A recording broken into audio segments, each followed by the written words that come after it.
السلام علیکم ورحمۃ اللہ تعالی وبرکاتہ۔ ناظرین کرام، امید کرتا ہوں آپ تمامی حضرات خیر و عافیت سے ہوں گے۔ آج انسان اس قدر گر چکا ہے اور اپنی حقیقت کو کھو چکا ہے۔ انسان جب بھی کوئی نیک عمل کرتا ہے، نیک کام کرتا ہے تو اس کو فوری طور پر ظاہر کر دیتا ہے، حالانکہ ایسا نہیں کرنا چاہیے، ریا سے بچنا چاہیے۔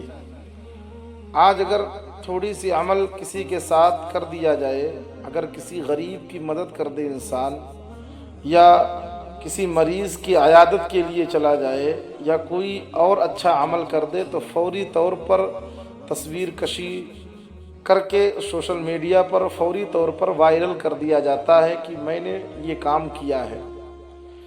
حالانکہ ان تمام تر چیزوں سے بچنا چاہیے اور ہمیں بزرگان دین کے نقش قدم پر چلنا چاہیے۔ انہی سب چیزوں کو دیکھتے ہوئے حضور مفتی اعظم ہند علیہ الرحمہ بہت ہی اچھے انداز میں فرمایا تھا کہ نفس بدکار نے دل پر یہ قیامت توڑی، عمل نیک کیا بھی تو چھپانے نہ دیا۔ ہمارے اسلاف اپنی نیکیوں کو ایسے چھپاتے تھے جس طرح ہم اپنے گناہوں کو چھپاتے ہیں۔ اس زمانے میں یہ ساری چیزیں بہت کم دیکھنے کو ملتا ہے۔ بہت کم ایسے لوگ ہیں جو اپنے نیکیوں کو چھپا کر کرتے ہیں، اور اگر کرتے ہیں تو کسی کو بتاتے نہیں ہیں، کسی پر اپنے نیکیاں ظاہر نہیں کرتے ہیں۔ حلیۃ الاولیاء کے اندر ایک واقعہ نقل ہے۔ حضرت عبداللہ بن قاسم علیہ الرحمہ فرماتے ہیں کہ میں 20 سال سے زیادہ عرصہ حضرت ابو الحسن محمد بن اسلم توسی علیہ الرحمہ کی صحبت میں رہا، مگر جمعۃ المبارکہ کے علاوہ کبھی آپ علیہ الرحمہ کو 2 رکعات نفل پڑھتے بھی نہ دیکھ سکا۔ یعنی آپ ریاکاری کے خوف سے ایک بار فرمانے لگے کہ اگر میرا بس چلے تو میں کرامن کاتبین سے بھی چھپ کر عبادت کروں۔ اللہ اکبر! یہ اللہ کے محبوب بندے، اللہ کے ولی ہوا کرتے تھے، جو اتنا اللہ سے ڈرتے تھے کہ وہ عبادت بھی کرتے تھے تو ان کے ذہن و دماغ میں یہ ہوتا تھا کہ ہم مخلوق سے چھپ کر کے عبادت کریں۔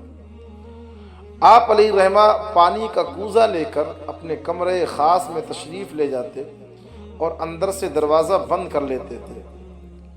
حضرت عبداللہ بن قاسم علیہ الرحمہ فرماتے ہیں کہ میں کبھی بھی یہ جان نہ سکا کہ آپ کمرے میں کیا کرتے تھے، یہاں تک کہ ایک دن آپ کا چھوٹا بیٹا زور زور سے رونے لگا۔ آپ کی زوجہ اسے خاموش کروانے کی کوشش کر رہی تھی۔ میں نے کہا کہ آپ کا بیٹا آخر اس قدر کیوں رو رہا ہے؟ بی بی صاحبہ نے فرمایا کہ اس بچے کے والد حضرت ابو الحسن توسی علیہ الرحمہ اس کمرے میں داخل ہو کر تلاوت قرآن کرتے ہیں اور روتے ہیں، تو یہ بھی ان کی آواز سن کر رونے لگتا ہے۔ آپ علیہ الرحمہ اپنے اس کمرے خاص سے عبادت کرنے کے بعد باہر نکلنے سے پہلے اپنا منہ دھو کر آنکھوں میں سرما لگا لیتے تاکہ چہرہ اور آنکھیں دیکھ کر کسی کو اندازہ نہ ہونے پائے کہ یہ روئے تھے۔ اللہ اکبر!